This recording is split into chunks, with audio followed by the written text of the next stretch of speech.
Hello friends, welcome to my YouTube channel. My name is Harjeet Kaur. हम कर रहे हैं Indian economy by Ramesh Singh और इसमें हमारा चल रहा है चैप्टर नंबर 3 जिसका नाम है evolution of the Indian economy. इसकी इंट्रोडक्शन हम कर चुके हैं। Prime moving force agriculture versus industry, ये भी हम कर चुके हैं। इसमें हमने करा था कि इंडिया ने इंडस्ट्री को प्राइम मूविंग फोर्स चूज करा था, तो उसमें हमने एग्रीकल्चर के फेवर के पॉइंट्स भी पढ़े थे और इंडस्ट्री के फेवर के पॉइंट्स भी पढ़े थे। और इसमें हमने देखा था कि इंडस्ट्री को ऑप्ट क्यों करा था, इंडस्ट्री को ऑप्ट करने के क्या फायदे थे उस टाइम पे। और अब हम देखेंगे कि एग्रीकल्चर सेक्टर में रिफॉर्म्स की जरूरत थी और कब एग्रीकल्चर सेक्टर को इन्होंने प्राइम मूविंग फोर्स चूज करा था और कौन कौन से एग्रीकल्चर सेक्टर में रिफॉर्म्स किए, ये हम आज के लेक्चर में डिस्कस करेंगे। लास्ट हमने देखा था कि 1990s तक आते आते जो वर्ल्ड का ओपिनियन था एग्रीकल्चर सेक्टर को लेकर वो थोड़ा चेंज हो गया था। जैसे कि वर्ल्ड बैंक है, IMF है, ये पहले क्या सोचते थे, ये सोचते थे कि अगर कोई कंट्री एग्रीकल्चर को as a prime moving force choose करती है तो वो एक बैकवर्डनेस का सिंबल है। लेकिन 1990 तक आते आते ये जो उनकी थिंकिंग थी, ये जो उनका ओपिनियन था बैकवर्डनेस वाला, ये उनका चेंज हो गया था। अब उनको लग रहा था कि ये कोई बैकवर्डनेस का सिंबल नहीं है। किसी इकोनॉमी की ग्रोथ के लिए, डेवलपमेंट के लिए एग्रीकल्चर सेक्टर भी उतना ही जरूरी है जितना कि इंडस्ट्रियल सेक्टर। अब चाइना ने ये बात प्रूव कर दी थी कि एग्रीकल्चर सेक्टर भी किसी इकोनॉमी की ग्रोथ के लिए इंपॉर्टेंट है। चाइना ने क्या किया था, चाइना में 1949 की अगर हम बात करें तो चाइना ने 1949 में एग्रीकल्चर को अपना प्राइम मूविंग फोर्स अडॉप्ट करा था। उसके बाद पहले इन्होंने अपना एग्रीकल्चर सेटअप अच्छा करा चाइना ने, और उसके बाद चाइना ने एग्रीकल्चर की जगह इंडस्ट्री को अपना प्राइम मूविंग फोर्स अडॉप्ट कर लिया था। इससे क्या हुआ, इससे चाइना का इंटरनली भी थोड़ा स्ट्रांग हो गया चाइना और एक्सटर्नली भी स्ट्रांग हो गया, और साथ ही साथ इन्होंने अपना जो इंडस्ट्रियल सेटअप था उसका भी एक बेस बना लिया था।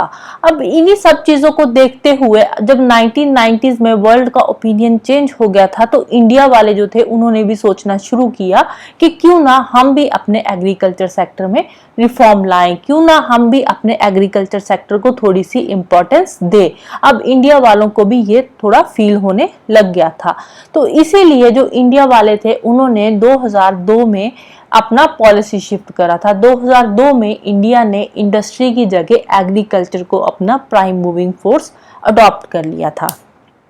तो उस टाइम पे अगर हम प्लानिंग कमीशन की बात करें तो उस टाइम पे इंडिया में 10th 5 ईयर प्लान चल रहा था। 2002 से लेकर 7 तक 10th 5 ईयर प्लान चला था। तो उस टाइम पे जो 10th 5 ईयर प्लान था तो उसमें भी एग्रीकल्चर रिफॉर्म्स की बात चल रही थी। तो साथ ही साथ इंडिया वालों ने एग्रीकल्चर को भी as a prime moving force declare कर दिया था। अब इससे होना क्या था, जब इंडिया ने एग्रीकल्चर पे इंपॉर्टेंस देनी शुरू करी तो उससे इंडिया के 3 मेजर जो चैलेंजेस थे वो सॉल्व होते थे। कौन कौन से थे, एक तो था फूड सिक्योरिटी का। अब हमारा अगर हम एग्रीकल्चर को इंपॉर्टेंस देते हैं तो उससे हमारी जो फूड सिक्योरिटी की प्रॉब्लम थी वो भी सॉल्व हो जाती थी, क्योंकि एग्रीकल्चर सेक्टर को अगर हम इंपॉर्टेंस देंगे तो उससे क्या होगा, उससे हमारा एग्रीकल्चर प्रोडक्शन बढ़ेगा। एग्रीकल्चर प्रोडक्शन बढ़ेगा तो लोगों को खाने के लिए मिलेगी, खाने के लिए खाने पीने की चीजें मिलेंगी। एग्रीकल्चर सरप्लस होगा तो उससे हम एक्सपोर्ट भी कर सकते हैं, क्योंकि हमें पता है कि 1991 में क्या हुआ था, 1991 में LPG रिफॉर्म्स आए थे, लिबरलाइजेशन, प्राइवेटाइजेशन, ग्लोबलाइजेशन। अब LPG रिफॉर्म्स के टाइम पे इंडिया ने अपनी इकोनॉमी को ओपन कर दिया था। अब हमारा जो इंडिया था ये भी ग्लोबलाइजेशन का पार्ट बन गया था, तो इंडिया ने अपनी इकोनॉमी को ओपन कर दिया था, जिसके चलते हुए अगर हमारा एग्रीकल्चर में सरप्लस होता है तो हम उसको एक्सपोर्ट भी कर सकते हैं और उससे भी हम फायदा ले सकते हैं। सेकंड प्रॉब्लम कौन सी हमारी सॉल्व होती थी, सेकंड थी पॉवर्टी एलिविएशन का जो चैलेंज था वो भी हमारा सॉल्व होता था एग्रीकल्चर के साथ। कैसे सॉल्व होता था, एग्रीकल्चर से अगर हम एग्रीकल्चर में रिफॉर्म्स लाएंगे तो उससे क्या होगा, उससे होगा एग्रीकल्चर से हमें हाई इनकम जनरेटिंग, एग्रीकल्चर जो है वो एक हाई इनकम जनरेटिंग ऑक्यूपेशन है। अगर हम इसमें रिफॉर्म्स लाएंगे तो लोगों को एम्प्लॉयमेंट मिलेगा, एम्प्लॉयमेंट मिलेगा तो जो हमारी रूरल इकोनॉमी है वो थोड़ी डेवलप होगी, रूरल इकोनॉमी में ग्रोथ होगी। रूरल इकोनॉमी में ग्रोथ होगी तो जो गरीब जनता है वो कहाँ रहती है, वो रूरल एरियाज में रहती है। अगर रूरल एरियाज को हम डेवलप करेंगे तो उससे हमारा जो पॉवर्टी एलिविएशन वाला चैलेंज है वो भी हमारा फुलफिल हो जाएगा। अब रूरल एरियाज को हम कैसे डेवलप करेंगे? रूरल एरियाज को डेवलप करने के लिए हमें एग्रीकल्चर को डेवलप करने की जरूरत है, एग्रीकल्चर सेक्टर में रिफॉर्म्स लाने की जरूरत है। थर्ड जो हमारा चैलेंज था वो था मार्केट फेलियर का। इंडिया में जो मार्केट फेलियर की सिचुएशन है एग्रीकल्चर सेक्टर के साथ, वो भी हमारा मार्केट फेलियर का जो प्रॉब्लम थी वो भी सॉल्व होती थी।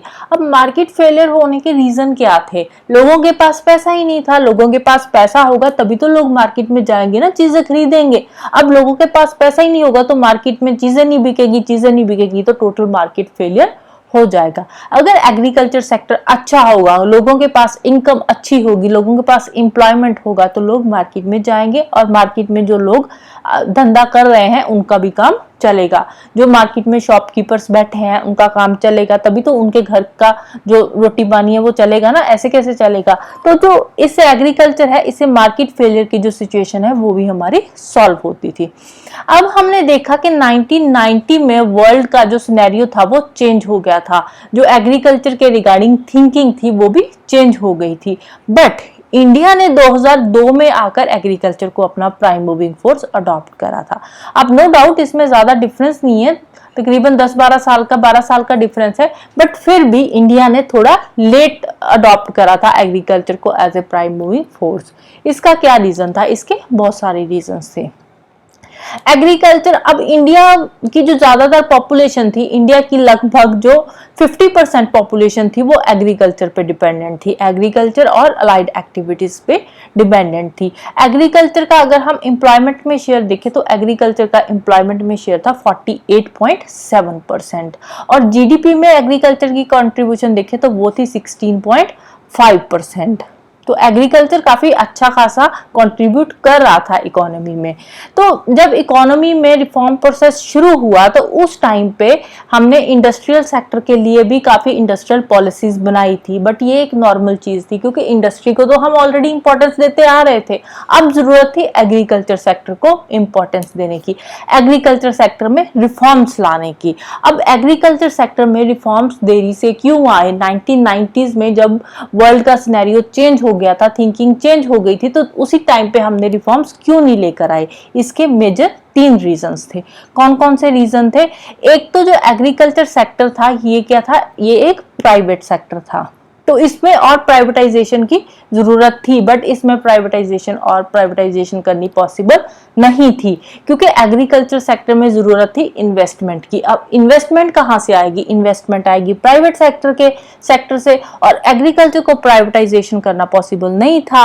एग्रीकल्चर में जरूरत थी कॉर्पोरेट्स की, एग्रीकल्चर में जरूरत थी कॉन्ट्रैक्ट फार्मिंग की, और ये सब चीजें उस टाइम पे पॉसिबल नहीं थी, जिसके चलते हुए जो एग्रीकल्चर में रिफॉर्म्स थे वो भी थोड़े देरी से आए। सेकेंडली, जो फार्म कम्युनिटी थी हमारी उस टाइम पे, जो फार्म कम्युनिटी थी उनमें अवेयरनेस नहीं थी, उनको इकोनॉमिक रिफॉर्म्स होते क्या है इन चीजों के बारे में उनको पता ही नहीं था। उस टाइम पे फार्म कम्युनिटी को इतनी ज्यादा अवेयरनेस नहीं थी। जो गांव के लोग थे वो इतने ज्यादा उस टाइम पे पढ़े लिखे नहीं थे, उनको पता ही नहीं था कि रिफॉर्म्स नाम की भी कोई चीज होती है, तो इकोनॉमिक रिफॉर्म्स होते क्या है उनको इन सब चीजों के बारे कुछ नहीं पता था। थर्ड रीजन क्या था? थर्ड रीजन था कि जो हमारी पॉपुलेशन थी, जो हमारी 50% से ज्यादा पॉपुलेशन थी वो एग्रीकल्चर पे डिपेंडेंट थी। तो इसीलिए अब गवर्नमेंट क्या सोच रही थी कि अगर एग्रीकल्चर सेक्टर में रिफॉर्म लाने हैं तो उसके लिए हमें सही समय देखना पड़ेगा, सही राइट टाइम पे हमें एग्रीकल्चर में रिफॉर्म्स लाने पड़ेंगे। एग्रीकल्चर में रिफॉर्म्स लाने से पहले हमें अपना इंडस्ट्रियल सेक्टर थोड़ा एक्सपैंड करने की जरूरत है। नो डाउट 1956 में हमने इंडस्ट्री को as a prime moving force opt किया था, बट अभी तक हम अपने इंडस्ट्री को इतना ज्यादा स्ट्रॉन्ग नहीं बना पाए थे कि हम इंडस्ट्री में इतना एम्प्लॉयमेंट नहीं जनरेट पा रहे थे कि हम लोगों को एम्प्लॉयमेंट दे पाए। तो इसीलिए अब 1990s में भी जो हमारी सरकारें थी वो क्या सोच रही थी कि हम पहले अपना जो इंडस्ट्रियल सेक्टर है उसको थोड़ा एक्सपैंड करें, सो दैट कि लोगों की जो एग्रीकल्चर सेक्टर पे डिपेंडेंसी है वो थोड़ी कम हो, और उसके बाद हम एग्रीकल्चर सेक्टर में रिफॉर्म्स लेकर आए। अब उस टाइम पे फार्म सेक्टर एक ऐसा सेक्टर था जिसमें ना तो सेंटर की सरकार कुछ कर पा रही थी, ना ही स्टेट की सरकार कुछ कर पा रही थी। अब ये जो सेंटर और स्टेट, इन दोनों में जो सबसे बड़ी प्रॉब्लम आ रही थी फार्म सेक्टर में, वो क्या थी? वो थी एक क्या था, नेशनल एग्री मार्केट की जरूरत थी उस टाइम पे। नेशनल एग्री मार्केट का मतलब क्या होता है कि एक ऐसी मार्केट की जरूरत थी कि जैसे एक स्टेट का कोई किसान है, फार्मर है, वो दूसरी स्टेट में जाकर अपनी क्रॉप को बेच सके, या किसी एक डिस्ट्रिक्ट का कोई जो फार्मर है वो दूसरे डिस्ट्रिक्ट में जाकर अपनी क्रॉप को बेच सके। एक तो ऐसा पॉसिबल नहीं था उस टाइम पे, नेशनल एग्री मार्केट की जरूरत थी। तो इसके लिए ये पॉसिबल कैसे हो सकता था? ये पॉसिबल हो सकता था एग्रीकल्चर प्रोड्यूस मार्केट कमेटीज के थ्रू, बट ये भी उस टाइम पे पॉसिबल नहीं हो पा रहा था। क्यों नहीं पॉसिबल हो पा रहा था? क्योंकि जो ज्यादातर स्टेट के पॉलिटिकल लीडर्स थे वो ऐसा नहीं होने दे पा रहे थे। तो इसमें बहुत सारी चीजें आ जाती है। तो प्रॉपर मार्केट सेटअप उस टाइम पे अभी नहीं हुआ था। सेकंड रीजन क्या था, सेकंड हर्डल क्या था अब सरकारों के सामने? सेकंड हर्डल था कि कॉर्पोरेट इन्वेस्टमेंट को प्रमोट करने की जरूरत थी फार्म सेक्टर में।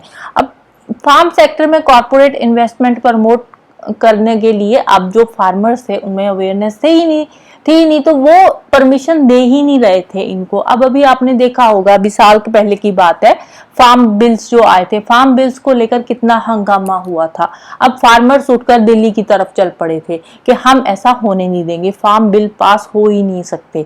तो अब फार्म बिल्स में था क्या? फार्म बिल्स में भी तो कॉर्पोरेट इन्वेस्टमेंट की ही बात हो रही थी ना, कि हम जो एग्रीकल्चर वाला फील्ड है, एग्रीकल्चर का सेक्टर है, एग्रीकल्चर सेक्टर को हम कॉर्पोरेट के हाथों में दे देंगे, तो वो ये सारा काम संभालेंगे।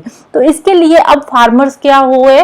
फार्मर्स नाराज हो गए, फार्मर्स को काम अच्छा नहीं लगा। अब जो फार्मर्स थे उनकी तो रोजी रोटी ही एग्रीकल्चर से चल रही है ना, तो वो ऐसा क्यों होने देंगे?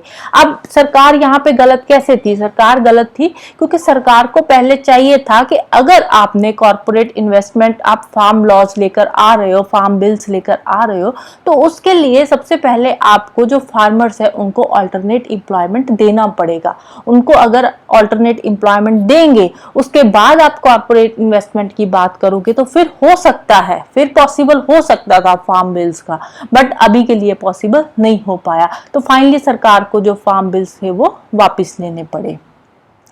थर्ड आता है लेबर रिफॉर्म्स। लेबर रिफॉर्म्स की जरूरत है। अब लेबर रिफॉर्म्स भी नहीं हो पाए। लेबर रिफॉर्म्स लाए थे सरकार, अब वो भी उन्होंने, जो बिल्स आए थे 4 लेबर बिल्स जो आए थे लेबर रिफॉर्म्स से रिलेटेड, तो वो भी पास नहीं होने दिए। तो ऐसे सरकार के सामने बहुत सारे हर्डल्स आ रहे थे, वो कुछ कर ही नहीं पा रही थी। ना तो एग्री मार्केट बना पा रही थी। एग्री मार्केट बनाने के लिए स्टेट के पॉलिटिकल लीडर्स की परमिशन चाहिए, और कुछ स्टेट्स ऐसी है कि वहां के पॉलिटिकल लीडर्स परमिशन ही नहीं दे रहे एग्री मार्केट बनाने की। और कॉर्पोरेट इन्वेस्टमेंट की जरूरत है, तो फार्मर्स नहीं कॉपरेट कर रहे। फार्मर्स कॉपरेट करेंगे क्यों? क्योंकि उनकी तो रोजी रोटी ही एग्रीकल्चर से चलती है ना। तो यहाँ पे तो सरकार भी थोड़ी सी प्रो कॉर्पोरेट होती नजर आ रही है ना, तो ये भी पॉसिबल नहीं हो पाया। लेबर रिफॉर्म्स की बात करी तो लेबर रिफॉर्म्स भी पॉसिबल नहीं हो पाए, किसी ने जो बिल्स आए थे पास ही नहीं होने दिए। फोर्थ था फार्म मैकेनाइजेशन की जरूरत थी, रिसर्च एंड डेवलपमेंट की जरूरत थी, और ये सब चीजें कैसे होगी? ये सब चीजें होगी इन्वेस्टमेंट के थ्रू। इन्वेस्टमेंट कहाँ से आएगी? इन्वेस्टमेंट आएगी प्राइवेट सेक्टर से। अब प्राइवेट सेक्टर को हम एग्रीकल्चर सेक्टर में आने ही नहीं दे रहे। प्राइवेट सेक्टर को यहाँ पे लाने के लिए चाहिए कंड्यूसिव एनवायरनमेंट, कंड्यूसिव एटमॉस्फेयर। अब वो एटमॉस्फेयर सरकार बना ही नहीं पा रही। Right kind of downstream and upstream requirements. Downstream and upstream requirements क्या होती है? डाउनस्ट्रीम एंड अपस्ट्रीम रिक्वायरमेंट होती है कि जैसे कि कोई क्रॉप आप उगा रहे हो, ठीक है, सपोज राइस या वीट कोई भी, तो उसको उगाने पे भी तो खर्चा आता है ना। पहले सीड खरीदोगे, फार्म तैयार करोगे, उसकी कल्टीवेशन पे खर्चा आएगा, फिर जब फसल तैयार हो जाएगी उसके बीच में फर्टिलाइजेशन डालोगे और बहुत सारी चीजें आ जाती है, और फिर जो कटाई पे खर्चा आएगा, उसको मार्केट तक पहुंचाने का खर्चा, पहले ये सारे खर्चे उठाने पड़ते हैं। फिर उसके बाद मार्केट में जब फसल बिकती है तो उसके बाद ही फिर पैसा आता है ना।